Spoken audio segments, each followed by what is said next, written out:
Bapak Ibu sekalian, kenapa saya terangkan istijmar? Karena seolah-olah ini tidak ada hubungan dengan ibadah haji. Iya, tidak ada hubungan, tapi ini akan dilaksanakan. Minimal di mana? Di pesawat. Di pesawat itu airnya sangat terbatas, sehingga air itu hanya dipakai untuk keperluan-keperluan tertentu saja. Jangan mentang-mentang harus berserat sehingga diambil numpang kasarna. Oh, diparun atuh. Terlalu kasar juga gak boleh. Karena apa? Akan menyakiti. Nya beres istijmar teh langsung naon? Dadas. Gagaduhan teh si bapak teh pepah teh kieu naon Pak? Linu dadas. Gak boleh. Yang penting berserat aja, tidak licin, ya.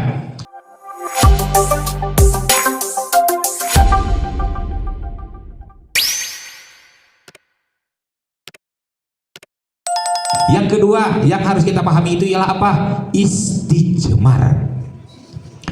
Apa itu istijmar? Istijmar itu membersihkan kotoran atau membersihkan najis dengan barang selain air. Jadi dalam ilmu fikih bab toharoh itu ada yang namanya istinja, ada yang namanya istijmar. Kalau istinja itu ialah membersihkan kotoran dan najis dengan air atau selain air. Jadi kalau istinja itu umum. Kalau istijmar spesifik dengan selain air. Ada menghilangkan najis, ada menghilangkan hadas, kan gitu. Kalau menghilangkan hadas tergantung hadasnya. Jika hadas kecil dengan cara berwudu, jika hadas besar dengan cara adus, itu menghilangkan hadas.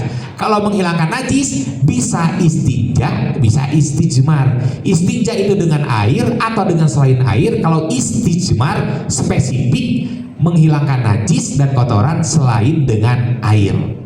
Kita bahas. Pertama, hukumnya. Hukumnya apa?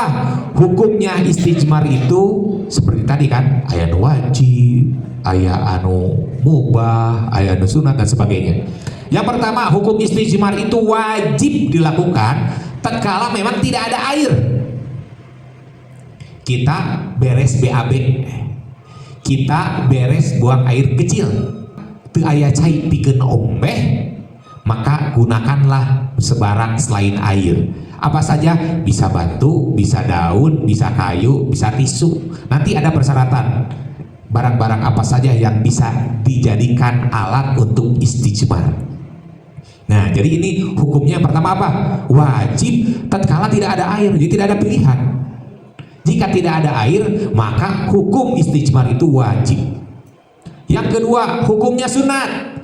Bagaimana gambaran yang hukumnya sunat istijmar itu? Jika istijmar dulu baru kemudian diakhiri dengan air. Jadi misalkan kita BAB atau buang air kecil, kemudian kita usap kotorannya dengan batu dulu atau tisu dulu. Sesudah hilang air najisnya, untuk membersihkan kita bilas dengan air, misalkan kan menjadi sempurna. Caina awet, najisnya hilang. Nah, ini hukumnya sunat. Jadi melaksanakan nanti dua anak. Air ayah, tisu ayah, aku tisu heula, terus beres ku tisu sampai ku air. Kan kalau kita pergi ke mall, pergi kemanapun, ke hotel, kalau kita pergi haji, tentu di pesawat seperti ini. Maka bagaimana kalau ada air, ada dua-duanya gitunya, maka sunnahnya kita pakai dua-duanya. Tisunya kita pakai, kemudian setelah itu untuk finishing pembersihan memakai air. Itu hukumnya sunnah.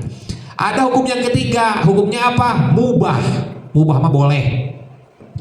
Bagaimana yang hukumnya boleh? Yang hukumnya boleh mah jika ada kedua-duanya, tapi kita memilih salah satu. Memilih salah satu gimana? Walaupun ada air, saya mau pakai tisu aja. Gak apa-apa. Boleh memilih. Apa yang benar apa itu biasa kan di barat mah justru kan tak taraku cai omhernya. Iya, pakai tisunya. Justru aneh kan.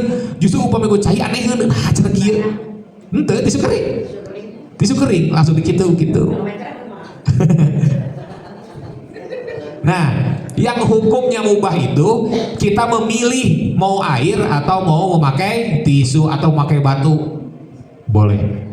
Kalau digabungkan dua-duanya, caranya tadi tisu heula kemudian air, itu hukumnya sunat, afdol, itu bagus gitu. Jadi hukumnya ada tiganya, 1 wajib, 2 sunnah, 3 mubah. Selanjutnya, tidak semua benda bisa dijadikan alat untuk membersihkan kotoran kita, tidak bisa semuanya. Tapi ada persyaratan-persyaratan tertentu. Apa saja persyaratannya? Yang pertama syaratnya, bendanya harus benda padat. Berarti tidak boleh benda lembek. Lembek teh naon, genyal, tidak keras, leles, itu gak boleh. Bendanya harus benda padat. Yang kedua, bendanya harus benda kering, tidak boleh benda basah. Tisu basah nggak boleh. Karena apa? Karena dengan basah justru najis makin melebar. Bukan mengangkat najis, justru ngaseuran. Dengan basah mah menyebar dengan air tersebut. Bendanya harus kering. Yang ketiga, bendanya harus suci. Karena mau dipakai menjadi alat untuk mensucikan, tentu harus suci. Kabayang nyucikeun ku sesuatu anu teu suci. Nah, aya gitu perkara yang tidak suci ada. Contoh, tai muni, tai kuda, lamun kapoe garing, kan teu as juga batu. Tidak suci, gak boleh dipakai istijmar. Gak boleh dipakai dijadikan alat untuk mensucikan, untuk mengangkat najis, gak boleh. Karena wong itunya juga sudah najis atau mutan najis, itu gak boleh. Jadi barangnya harus suci. Yang keempat, si benda tersebut mempunyai kemampuan untuk mengangkat atau menghilangkan najis. Berarti pertama harus berserat, tidak boleh licin, tidak boleh lenang. Kertas kan lenang. Leur, kalau licin apakah mampu mengangkat? Tidak. Ngadon leur jika talus kan itu kan dia malah melebar. Jadi syarat yang keempat itu ialah mampu atau sanggup mengangkat najis tersebut. Dalam artian harus ada seratnya.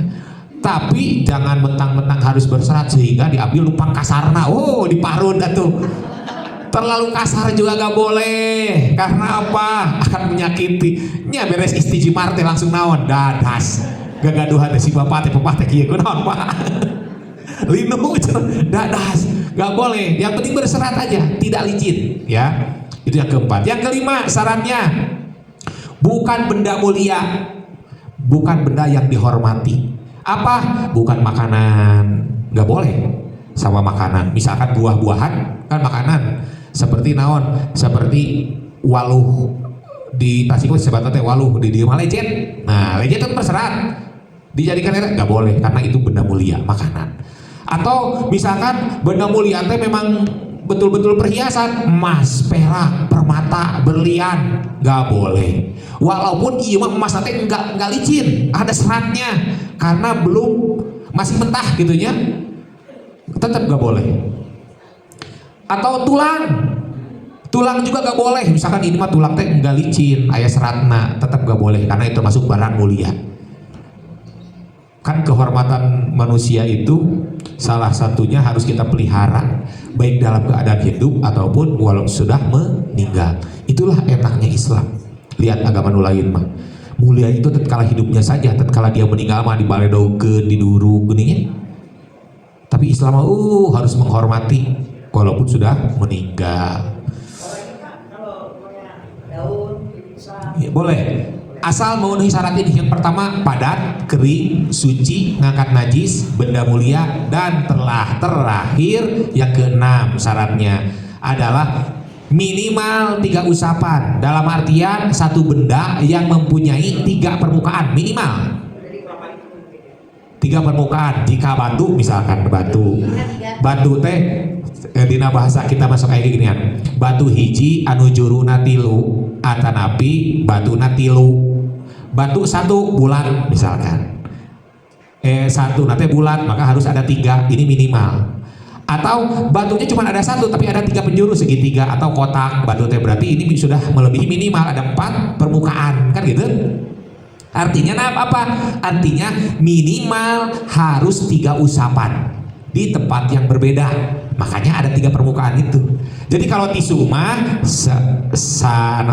saulas ambil di posisi yang lain, ulas lagi posisi yang lain, ulas lagi, minimal 3 usapan. Ya, gak boleh bulang balik, gak boleh karena menyerap. Atau 3 tisu, gitu. Jadi 1 barang dengan 3 permukaan atau 3 barang, walaupun barang tersebut 1 permukaan, gitu.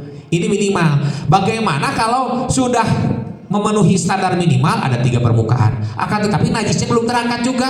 Iya, standar utama nama mengangkat najis. Nah, walaupun 3 permukaan tapi najis belum terangkat, ya jangan dianggap selesai. Jika memerlukan 10 usapan, ya 10 usapan anak. Jadi 3 T minimal sampai najisnya terangkat. Jadi walaupun dengan usapan pertama najis itu sudah bersih, tetap tidak selesai di situ, harus 3, simbolis 2 lagi nggak bersihan definisi. Gitu. Paham ya? Ini syarat-syaratnya. Nah, dari benda-benda yang disebutkan ini, maka batu yang tidak licin, anu suci, kering padat, kemudian kayu, daun, tisu dan sebagainya, ini masuk dalam kriteria ini. Kertas nggak boleh, berarti kertas nggak boleh karena apa? Karena licin. Nah, karena licin. Kemudian tisu basah boleh nggak? Nggak boleh karena apa? Karena basah. Kalau kain, nah kain masuk dalam kriteria itu. Yang pertama padat, lembek, boleh. Kering, boleh. Suci, misalkan boleh. Nah, kemudian mengangkat najis, boleh. Bukan benda mulia, boleh. Minimal 3 usapan atau 3 sarung tangan, sapu tangan, boleh. Jadi yang penting kriteria ini masuk. Jadi benda padat itu bukan berarti benda keras, bukan. Artinya tapi tidak lembek. Karena kalau lembek justru najis makin melebar. Kalau sapu tangan dia harus dibuang sapu tangannya. Ya tidak dibersihkan.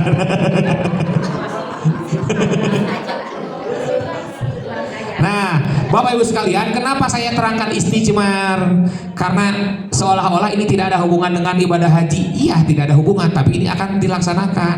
Minimal di mana? Di pesawat. Di pesawat itu airnya sangat terbatas, sehingga air itu hanya dipakai untuk keperluan-keperluan tertentu saja. Dan memang kita tidak boleh menghambur-hamburkan air di dalam pesawat, karena pesawat itu handapna, luhurna, gigirna kabel hungkul.